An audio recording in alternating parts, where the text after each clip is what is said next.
All right, this is a story we've been following for you, and the total shutdown in Alexandra near Johannesburg will continue tomorrow. Residents took to the streets over poor service delivery issues, bringing the township to a standstill. They're accusing the City of Johannesburg of neglecting them. We cross live now to our reporter Maageketla Mohlabe, who is in Alexandra. Maageketla, let's just start with what you're seeing right now. In Francis, well, Francis, what I can tell you at this stage, roads have cleared. The protesters have cleared the road, but rocks remain in the main streets of Alex. And of course, you would recall that since early this morning, the protests have been going on. Of course, protesters blockading the roads with burning tires, branches of trees, and of course, blockading the roads with rocks. Police on the other side firing rubber bullets, trying to contain the situation. But at this stage, the situation is calm, but it remains volatile. But of course, we know that many of those that were protesting are young people. The elderly remained in their shacks, many of those, of course. So we're going to just introduce you to one family that remained during this protest. They remained in the shack and, of course, trying to wait for the news from their daughters and sons in terms of how they actually did in terms of this particular protest. And the family that I'm going to talk to is that of Komapi. They've been living in this shack since 1991, and I understand that there is a C form, and this is a C form that we normally see, and they normally say that this C form is used to apply when they apply for RDP housing. So she's been living in this shack for over 2 decades. So I'm just going to sit here, sorry, young man. I'm just going to sit on this bed because they don't have anywhere to sit. I'm just going to get details in terms of how they were living in this particular shack. Go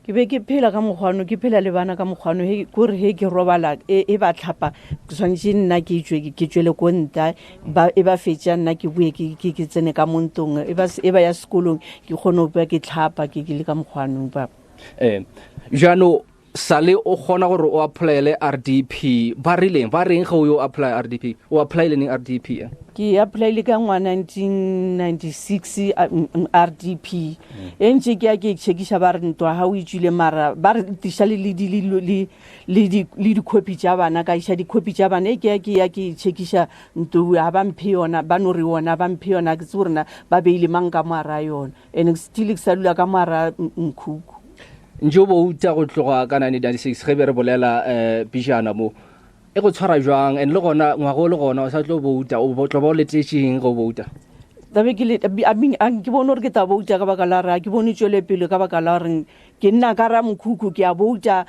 ntwa ka itsere ke batho ke boutela batho ba bang idea ka gore e berekela mo batho ba bang nna ke le mo South Africa a khone o tseba rena o dialang ka nto ya ka bana ba ka ba dula ka ra mkhukhu ke a bona gore e go tšea maikutlo e ntshwara botlhoko too much ntwe ka mkgo ke bone ke leng ka ona pelo ka botlhoko too much ka baka la dula ka ra mkhukhu ene batho ba bang khumane ke dula mo ba setse ba dula go dinto bana ba ka ba dula ka mo mkhukhu still sa tšhentšhana ka pleke ya robala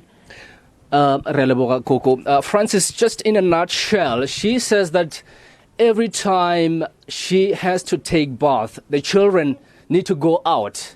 And in most cases, she has to wait for them to go to school before she can take bath.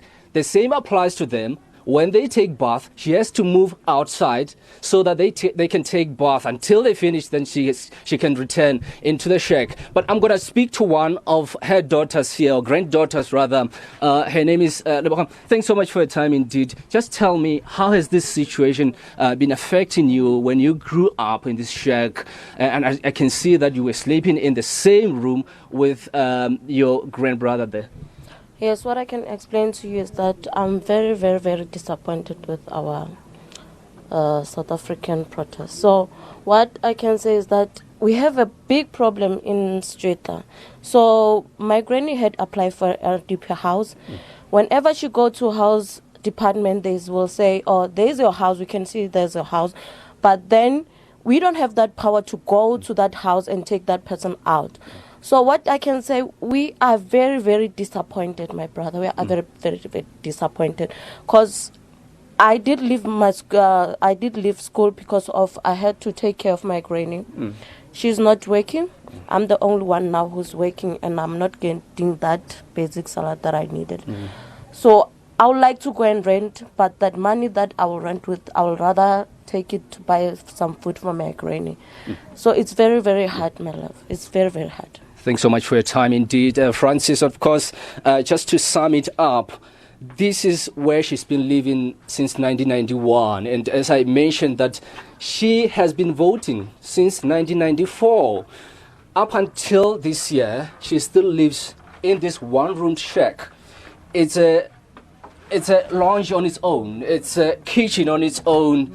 And this is where she's been living. And we just want to speak to a community leader, one of the community leaders that have been participating in this protest. And he's just going to sum it up in terms of what we can expect tomorrow, because I hear that they really want to quell this protest overnight. They don't want them to perhaps see the community looting shops and burning shops, as we have seen with other protests in the past. Community leader Adolf Marema is the man that's going to speak to us. Thanks so much for your time. Thank you. First of all, just recap for us, this protest, what exactly is the community looking for?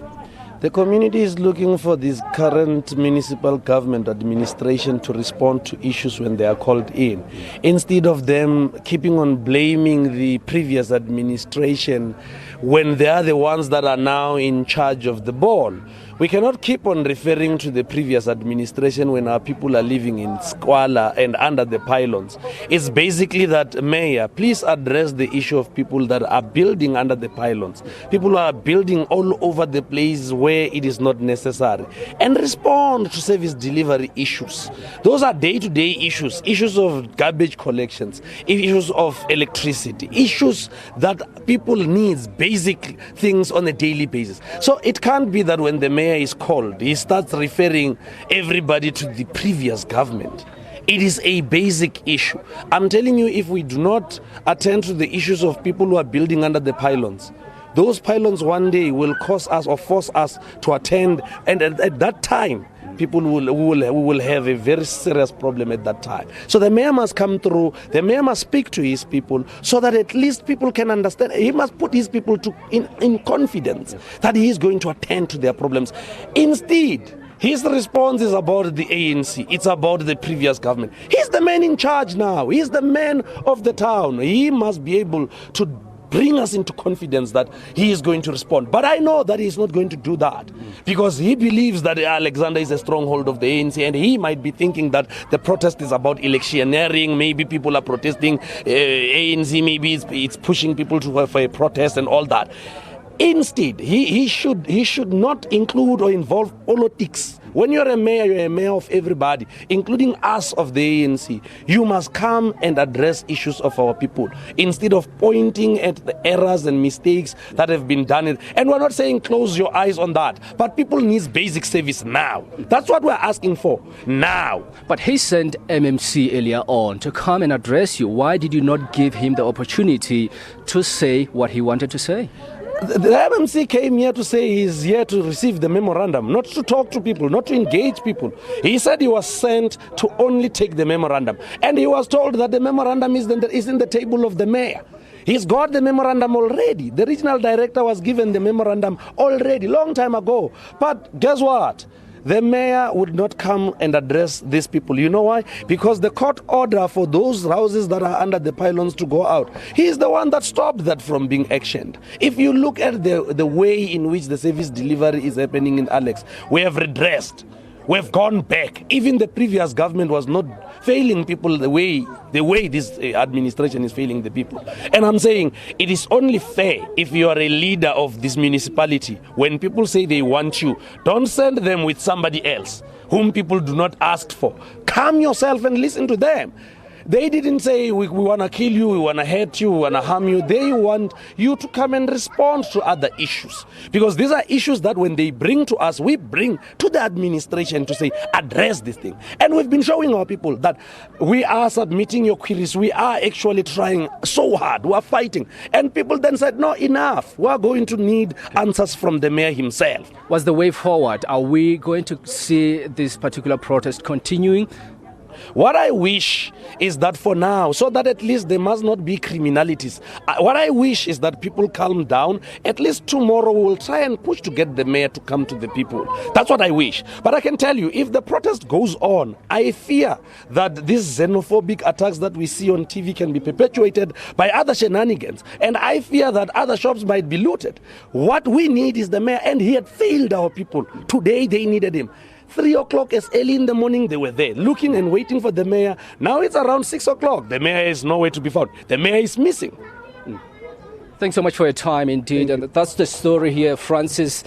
The protests, of course, will definitely continue if the mayor doesn't come to address them. And that's the message they are actually basically saying here. So the situation remains calm in Alex. And as you can hear, the community leader here saying that he actually hopes that people should actually refrain perhaps to loot shops, for example, and to cause more violence through the night. But we will be monitoring the situation here, as police as well have come in numbers to monitor the situation.